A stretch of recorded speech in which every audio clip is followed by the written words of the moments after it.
Okay, let's dive right into this explainer. Today, we're breaking down the absolutely brilliant pacing and character dynamics in the cinematic script for Part 2 of Echoes on the Wire, Shadows in the Rearview. If you've been following this modern anime thriller, you already know the tension is just completely off the charts, and the writer is pulling literally zero punches. So let's look at exactly how they construct this anatomy of suspense, using both the script and the original character design sheets to see how the visual narrative really drives the fear. Did the killers track the telemetry from his bike? Right off the bat, the writer drops us into the action without any warning whatsoever.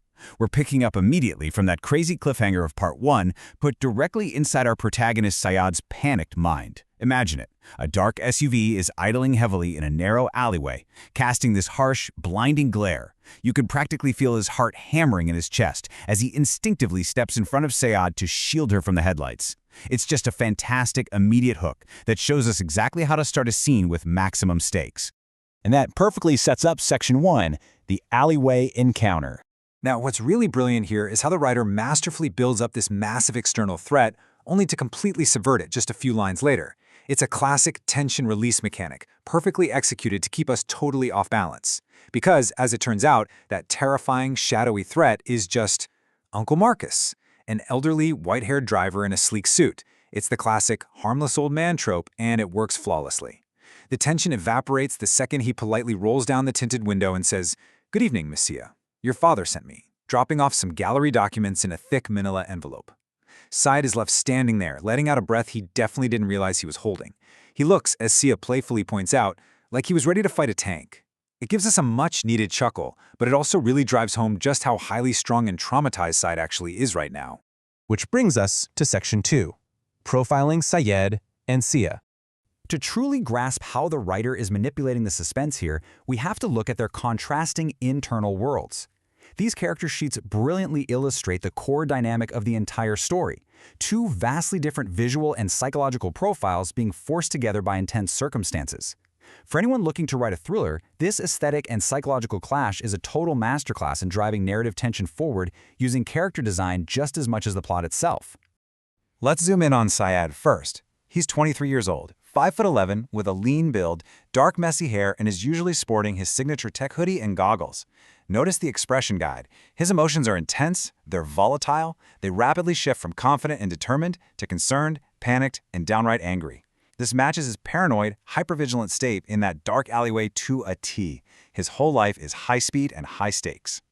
Contrast that with Sia, who is actually noted on her design sheet as Sana Ebasi. She's also 23, but her design radiates warmth. A mustard yellow cardigan, soft eyes, and warm brown hair. Her personality notes explicitly describe her as creative, empathetic, observant, and dedicated. She's deeply rooted in analog hobbies. She loves loose-leaf tea, keeps her journal close, and is always looking for unique stories. Her expressions are focused, thoughtful, and smiling. It's a stark, beautiful contrast to Syed's frantic energy, showing us exactly why they need each other to survive this story. He brings the survival instinct, while she brings the grounding reality.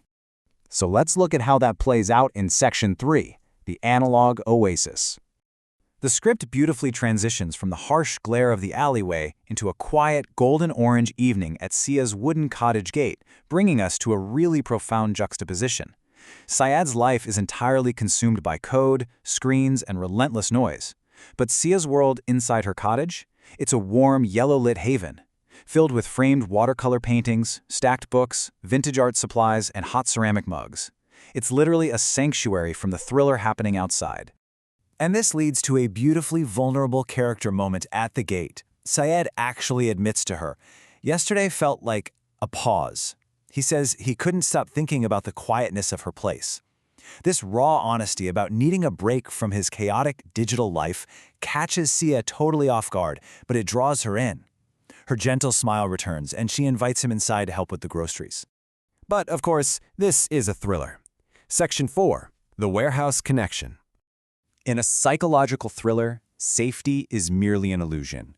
Looking at the evening's timeline, we go from the alleyway drop-off to the intimate gate conversation right into pouring tea. But then the pacing rapidly accelerates the tension right back up to an 11 the moment they step into the cottage.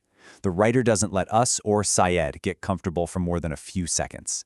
While Sia is pouring hot tea and the rain starts pattering outside, Syed freezes. He spots a bulletin board on her kitchen wall, and pinned right in the center is a 6-month-old newspaper clipping. It features a blurred photo of an abandoned warehouse, alongside an article about an unsolved corporate embezzlement case. It's the exact same warehouse Syed accidentally stumbled upon yesterday. And here is where the twist hits incredibly hard. When Syed asks about it, Sia's warm demeanor darkens. She reveals the warehouse was actually owned by her father's logistics company. His business partner disappeared last year, and she mentions that strange people still go there. Syed's blood just turns cold. The horrific murder he recorded on his SD card isn't random street violence at all. It's directly tied to Syed's family history. Their worlds haven't just collided, they are completely, hopelessly entangled. Which launches us straight into Section 5, the digital trail. Before Syed, or the audience for that matter, can even fully process this terrifying revelation, his phone violently vibrates in his pocket, completely shattering the quiet warmth of the cottage. His terrifying digital reality literally crashes into her peaceful analog sanctuary. He pulls out his phone, and a horrifying sequence of warnings flashes across his screen. First, an encrypted red alert from his team's server. Second, unauthorized geolocation access is detected. Third, an unknown IP origin on a local mesh network is actively tracing his GPS history. The screen flashes, warning, unauthorized geolocation access detected on prototype bike 01. The location logs show his exact trip to her street yesterday. The paranoia he felt back in the alleyway wasn't just in his head. The killers are actively tracing the bike's telemetry right now. Setting up our final act, Section 6, the approaching storm. The stakes instantly shift. Syed realizes that they aren't just hunting a random witness anymore. They've followed the digital trail straight to this quiet little lane. His engineering mind kicks into overdrive. He knows he can't run and hide. Staying silent now puts Sia directly in the crosshairs of whoever is tracking him. So his voice steadying, he tells her there is something he needs to show her, and he asks for her absolute trust.